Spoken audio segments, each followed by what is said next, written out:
ladies, it's Dannii and I'm coming at you again with another Dannii's Details, just pulling up my information for you. So today, based on your guys' votes, I am going to go through strength training, the definition of strength training and how we know we've worked hard enough. Now, there's not as much to cover this week, so hopefully we should get through this a bit quicker than I did on my last couple of videos, and hopefully I'll be able to go through it all in a digestible way, and it will help you guys know that you are working hard enough, whether that's on the circuit or at home with our at-home workouts. So I'm going to cover both. So let's start with the definition. Now for the definition, I have sort of got three different ones because they all describe it in a slightly different way, but they all complement each other. So I thought it would be the best way to really understand fully what strength training is about and what it is that we sort of need to do, etc. So first one I've got, strength training is a period of training in which high levels of volume or weight resistance with minimal rest periods resulting in muscular hypertrophy. Okay, so that's the first one.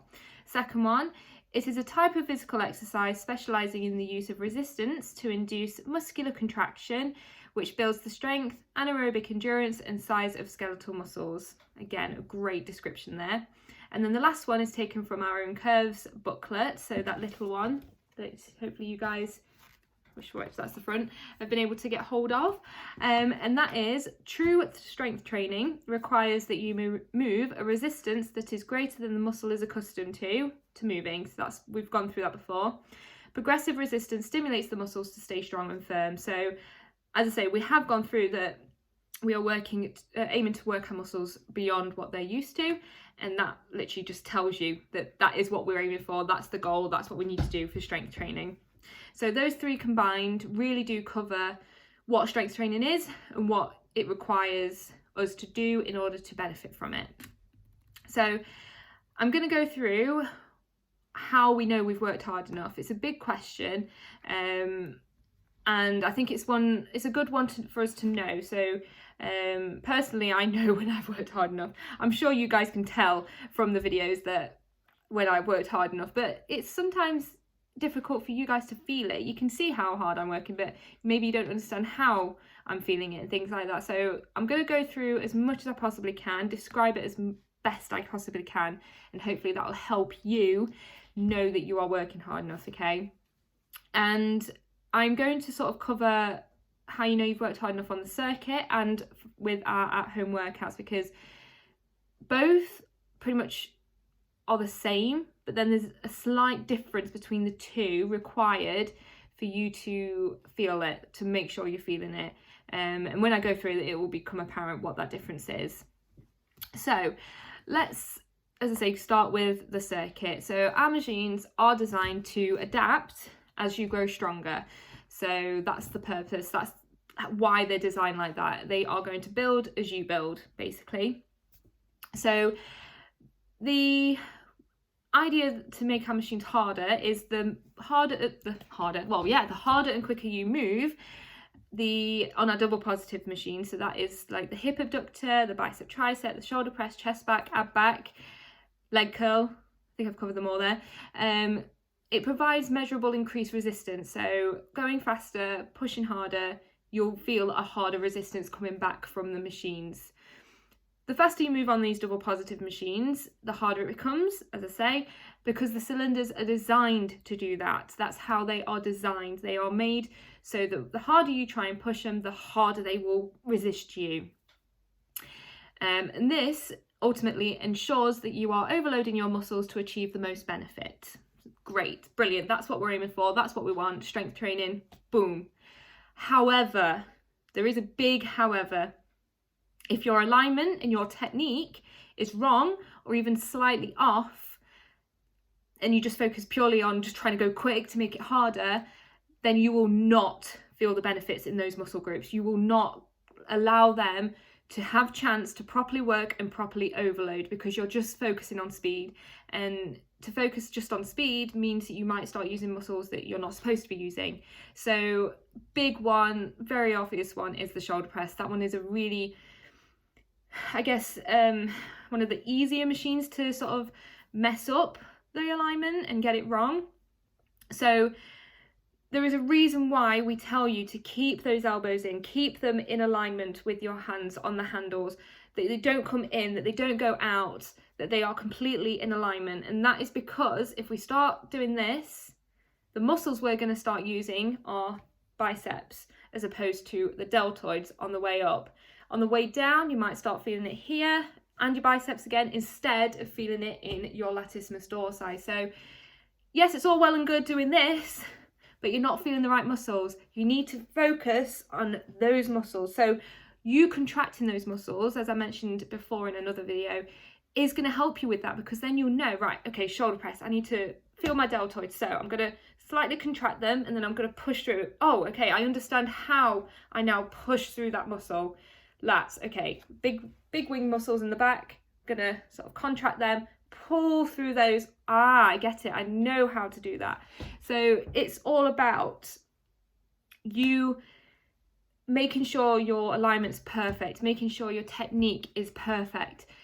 And then you are going to allow those muscles to have the chance to build, to overload, to work. And this is essentially what we're aiming for. And this is why your coaches are there to help point out where you should be feeling the machines. We try and help you with alignment, making sure, even if it's, like I say, the slightest movement can definitely help. So again, shoulder press, if you're literally just like sort of this, you feel like, oh, I'm in line. Actually, no, I need to come in just that like half an inch. And now that makes all the difference. So it's about allowing yourself time to feel the muscle group. Right, I need to learn how to get this deltoid. I need to focus on it. How can I make it work? Just keep the bicep nice and relaxed. Okay, I can do this. And then you just push up through it. It's going to require a lot of focus. And hopefully from doing our at-home workouts, that's enabled you to build on that, to build that ability to contract those muscle groups that we need to work. I just need to find where I left off now. So yeah, so once everything is correct, so your alignment, your technique and the speed, it's a good balance of all of them. What will happen is the muscle that's contracting, it will start to feel like it's getting weaker, like it's getting a bit jellified. And that's good, because that means we are working that muscle to the overload, to beyond where it's accustomed to. It's getting tired. Your muscle is getting tired, and that is the point. It's 30 seconds. It's not an extensive time, long length of time. It's not too long to be able to push your muscles and it be a danger. It is plenty of time to really get them worked and really feel them, and as I say, not run the risk of injury, providing your alignment and everything's spot on. So it's really good if you start feeling like that. If you start suddenly slowing down, you really feel like you're pushing, you're putting everything into it, but you're still slowing down, again, that's fine, because as long as you keep trying, those muscles are going to benefit. This is what we want, and this is what we're aiming for. And the metabolic conditioning stations, so the boards in between, are there to allow those muscles to then have that moment of that they've just been worked, but to also allow you to keep your heart rate going for your workout, so keeping it at that workout level that we need it to be at. So that's essentially how we know we're working hard enough on the machines, that when you're on that machine and we tell you where you should be feeling it, that area should be starting to feel tired, a bit weaker towards the end of that 30 seconds, and then we know we are working them to beyond what they're accustomed to. That's great. So moving on to our at-home workout. So as I say, these are pretty much similar. They're very similar, but there is a difference. So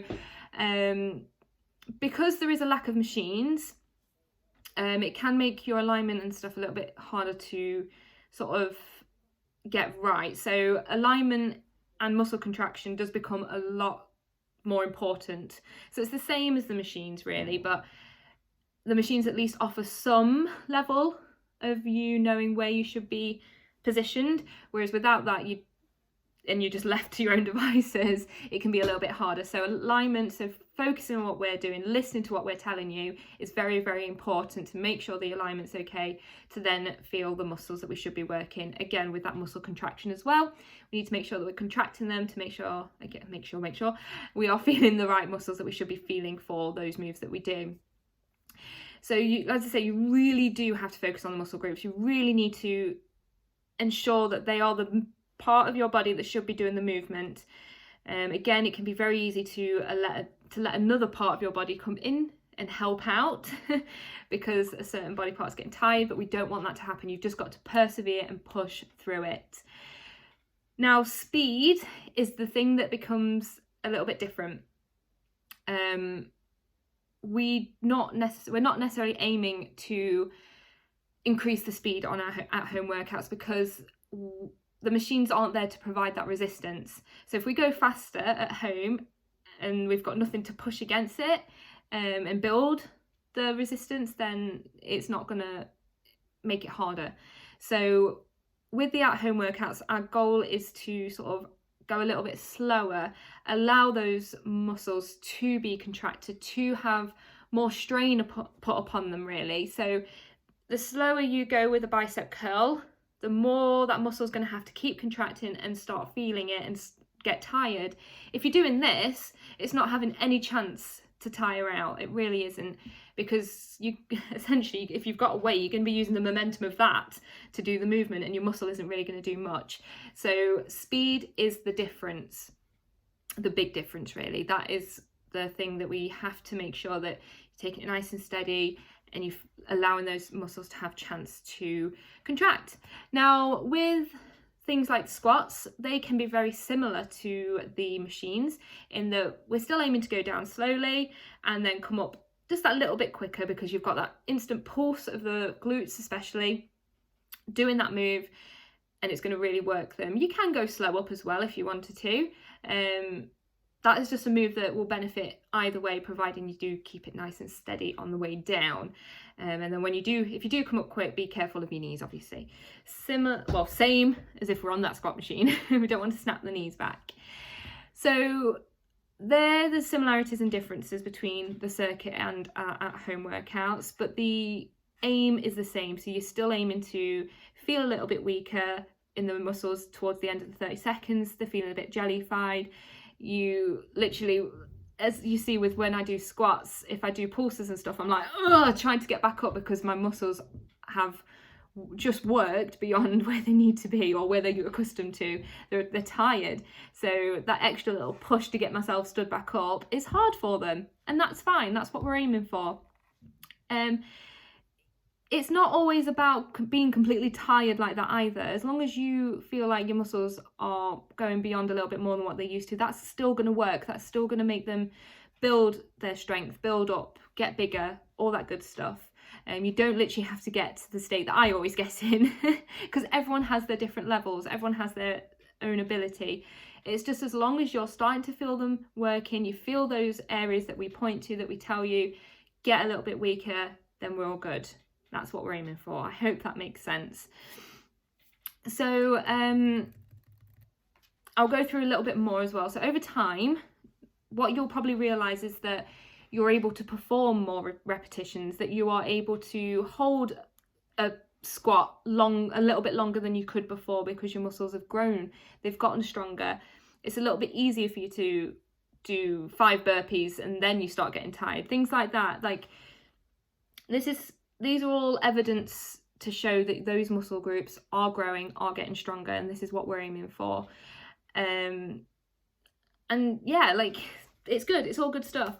And it just means consistency's there, determination's there, definitely, and that you are doing it right. You're getting the right muscle groups. You are really focused. It's all about focusing. And your day-to-day activities might become a lot easier to do as well, honestly. Like, just going up the stairs, you might realise, I can run up 3 or 4 times and then I get tired. This is great. All evidence to stronger muscles, better cardio. That's another thing. When you're doing a workout, you might find that you're able to hold a conversation just that little bit longer before you start getting tired, and you're like, no, I can't talk, I need to breathe now. Or you might notice, if your heart health is in a pretty healthy state before, that it might require a lot more effort for you to get your heart rate going a little bit higher. I know for me it takes a little bit longer for it to reach sort of my 70% zone, for example. But then I noticed that my recovery rate is really quick. My heart rate comes back down to a normal rate quite fast. So that's a good positive. Your heart's able to recover quite well and deal with everything, and that's because of that consistency in your strength training. It's used to it, it's getting better. So yeah, all these are good stuff. Tick them away if you've noticed them. And yeah, that's basically covered all those ones, making sure I did cover them. Another thing you might notice is that you potentially might feel a little bit of muscle soreness the next day. Now, it shouldn't be painful, it shouldn't be extreme. It could just be like, you might try and, I don't know, lift up a bag of shopping, your arms a bit like, oh, I feel that. And that's because you've just done arms the day before and they're feeling it. Your shoulders are feeling it, like, oh, it's going to be a good soreness in a way. It's not, like I say, it shouldn't be extreme. If it's extreme, you're doing something wrong. If it's painful, you're definitely doing something wrong. So we need to be careful of that. And again, that will go back to your alignment and things. But that next day ache isn't necessarily a bad thing. I would just advise that you stretch a little bit longer in that area if you need to, things like that, just to help it just relax a little bit more. But that's another way to know if you are working hard enough, if you're feeling it, if you're doing what you should be doing, if you're working those muscles beyond they should be working. So that's basically everything I've got for you. I hope that has opened your eyes a little bit more, given you a bit more of an understanding on knowing how you've worked hard enough. It's getting to that point where you're feeling tired at the end of that 30 seconds, you have your 30 seconds metabolic conditioning, go back on, ready to work the next muscle group, and they can go, and then again, at the end of that 30 seconds, you start feeling tired, jellified. I like jellified, that's a good word. And then you'll know you've worked hard enough. That's what we're aiming for. So if you do have any other questions, it's one of those topics that's kind of easy to explain but difficult at the same time. So if you just need another way of me going through it, explaining the feelings, anything like that, just let me know. I can always book you in for a call, whatnot, just have a chat and go through it a bit more, because sometimes you might want to describe it in a different way, whatever it might be. Okay then, ladies, so I did promise it was going to be shorter. It's 4 minutes shorter, so not that much. Apparently I had more to say than I thought, but yeah, hopefully that's helped. You are learning a lot from these videos. Honestly, keep watching them. If you need to watch them a couple of times, do so. You need to learn as much as you possibly can to keep progressing, to keep succeeding in your health and fitness journey. The more you know, the better off you're going to be. So keep on learning, ladies, and I will see you for another video soon, I'm sure. Bye, ladies.